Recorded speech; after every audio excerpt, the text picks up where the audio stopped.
പ്രിയപ്പെട്ട വിദ്യാർത്ഥി സുഹൃത്തുക്കളെ, കാലിക്കറ്റ് യൂണിവേഴ്സിറ്റി 2025 4 വർഷ ഡിഗ്രി അഡ്മിഷന്റെ ഭാഗമായിട്ടുള്ള അലോട്ട്മെന്റുകളെല്ലാം കഴിഞ്ഞതിന് ശേഷമുള്ള waiting rank list Calicut university publish ചെയ്തു.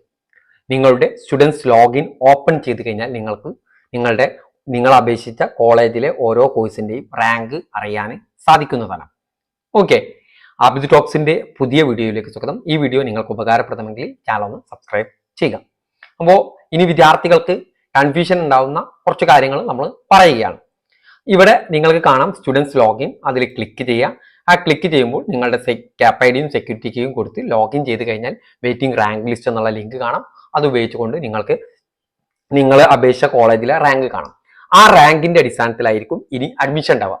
ഇനി ഈ വീഡിയോക്കടിയിൽ നിങ്ങൾ ചോദിക്കാൻ പോകുന്ന പ്രധാനപ്പെട്ട ഒരു സംശയം എന്ന് പറയുന്നത്, എനിക്ക് ഇത്ര റാങ്ക് ഉണ്ട്, അഡ്മിഷൻ ലഭിക്കുമോ എന്നുള്ളത്. അതിനാദ്യം തന്നെ നമ്മൾ പറയുകയാണ്, കോളേജിൽ സീറ്റ് വേക്കൻസിന്റെ അടിസ്ഥാനത്തിലാണ് അഡ്മിഷൻ നടക്കുന്നത്. ഒരു വിദ്യാർത്ഥിക്ക് വെയിറ്റിംഗ് റാങ്ക് ലിസ്റ്റിൽ 1 എന്ന് ലഭിച്ചു എന്ന് കരുതുക. പക്ഷെ ആ കുട്ടിക്ക് ആ കോളേജിൽ അഡ്മിഷൻ ലഭിക്കണം എന്ത് ചെയ്യണം?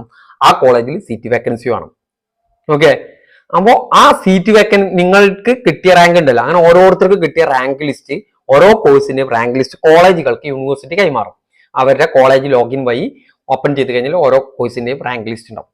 ആ റാങ്ക് ലിസ്റ്റിൽ നിന്ന് അടുത്ത വർക്കിംഗ് ഡേയ്സ് മുതൽ കോളേജുകൾക്ക് വിദ്യാർത്ഥികളെ കോണ്ടാക്ട് ചെയ്യാവുന്നതാണ്. വിദ്യാർത്ഥികളെ കോണ്ടാക്ട് ചെയ്യുക. നിങ്ങൾക്ക് അഡ്മിഷൻ കിട്ടിയിട്ടുണ്ടെങ്കിൽ നിങ്ങൾക്ക് കോളേജിൽ നിന്ന് വിളിക്കും.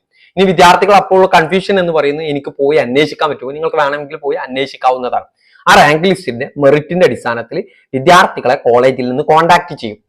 ഓക്കെ, ആദ്യം 1ാം റാങ്കുകാരനെ കോണ്ടാക്ട് ചെയ്യും. സീറ്റ് വേക്കൻസി ഉണ്ടെങ്കിൽ ആ 1ാം റാങ്കുകാരന് വന്നിട്ട് ഇല്ലെങ്കിൽ 2ാം റാങ്കുകാരനെ വിളിക്കും. 2ാം റാങ്ക്, അങ്ങനെ അതിന്റെ അടിസ്ഥാനത്തിൽ ഓരോരുത്തർ വരുന്നതിന് അടിസ്ഥാനത്തിൽ ഇങ്ങനെ വിളിച്ചുകൊണ്ടേയിരിക്കും. ആ സീറ്റ് ഫില്ല് ചെയ്യുന്നത് വരെ വിളിച്ചുകൊണ്ടിരിക്കും.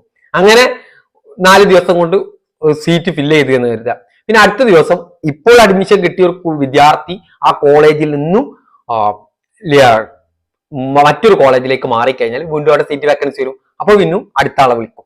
അങ്ങനെ അഡ്മിഷൻ ഇപ്പോൾ ക്ലോസ് ചെയ്യുന്ന പറഞ്ഞ ഡേറ്റ് ഓഗസ്റ്റ് 25 ഓഗസ്റ്റ് 24 വൈകുന്നേരം വരെ കോളേജുകൾക്ക് സീറ്റ് ഫില്ല് ചെയ്യുന്നതിന് വേണ്ടിയിട്ട് വിദ്യാർത്ഥികളെ കോണ്ടാക്ട് ചെയ്യാവുന്നതാണ്. അതിന്റെ അടിസ്ഥാനത്തിൽ വിദ്യാർത്ഥികളെ അഡ്മിഷന് ക്ഷണിക്കാവുന്നതാണ്. അപ്പോൾ ആ റാങ്ക് ലിസ്റ്റിലെ മെറിറ്റിന്റെ അടിസ്ഥാനത്തിൽ കോളേജിൽ നിന്ന് വിളിക്കാൻ തുടങ്ങും. ആ സമയത്ത് നിങ്ങളുടെ ഫോൺ അറ്റൻഡ് ചെയ്യുക. നിങ്ങൾക്ക് അഡ്മിഷൻ എടുക്കാൻ താല്പര്യമുണ്ടെങ്കിൽ പോയി അഡ്മിഷൻ എടുക്കാവുന്നതാണ്. ഇനി നിങ്ങൾക്ക് താല്പര്യമില്ലെങ്കിൽ നോ എന്ന് പറയാവുന്നതാണ്. ഈ രീതിയിലാണ് ഇതിന്റെ അഡ്മിഷൻ. ഇനിയുള്ള അഡ്മിഷൻ പ്രക്രിയ ഇതിന്റെ അടിസ്ഥാനത്തിലാണെന്ന് മനസ്സിലാക്കുക. ഇനി മറ്റൊരു അലോട്ട്മെന്റോ മറ്റൊന്നും ഇനി വരാനില്ല.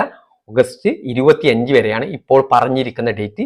ചിലപ്പോൾ അത് എക്സ്റ്റെൻഡ് ചെയ്യാനും സാധ്യതയുണ്ട് എന്നുള്ളത് മനസ്സിലാക്കി വെക്കുക. ഇത്ര കാര്യങ്ങളാണ് ഇതുമായി ബന്ധപ്പെട്ട് പറയാനുള്ളത്. ഇപ്പോൾ നിങ്ങൾക്ക് അഡ്മിഷൻ കിട്ടിയ സ്ഥലത്തിൽ നിന്ന് നിങ്ങൾക്ക് മറ്റൊരു കോളേജിൽ നിന്ന് ക്ഷണിക്കുന്ന സമയത്ത് നിങ്ങൾക്ക് എസ് ആണെങ്കിൽ എസ് എന്ന് പറഞ്ഞുകൊണ്ട് ആ കോളേജിലേക്ക് നിങ്ങൾക്ക് മാറാനുള്ള അവസരം ഉണ്ട് എന്നും കൂടി മനസ്സിലാക്കി വെക്കുക.